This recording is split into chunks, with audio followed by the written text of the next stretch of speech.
Hi friends, இன்னைக்கு நம்ம இந்த மட்டன் நல்லி வச்சு சூப்பரான ஒரு சூப் தான் செய்ய போறோம். வாங்க எப்படி செய்யலாம்னு பார்க்கலாம். நம்ம நல்லி சேர்த்துக்கலாம். இஞ்சி பூண்டு பேஸ்ட் சேர்த்துக்கிறேன். ஒரு 1/4 ஸ்பூன் மஞ்சள் தூள், வெங்காயம், பச்சை மிளகா, தக்காளி இது சேர்த்துக்கலாம். புதினா கொத்தமல்லி சேர்த்துக்கலாம். உப்பு சேர்த்துக்கிறேன்.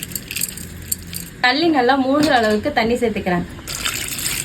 குக்கரை க்ளோஸ் பண்ணிக்கலாம். விசில் போட்டு 10 விசில் வரட்டும். நல்லி வேகிறதுக்கு கொஞ்சம் டைம் எடுக்கும். மிளகும் சீரகமும் இடிச்சு எடுத்துக்கலாம். இடிச்ச மிளகும் சீரகத்தையும் சேர்த்துக்கலாம்.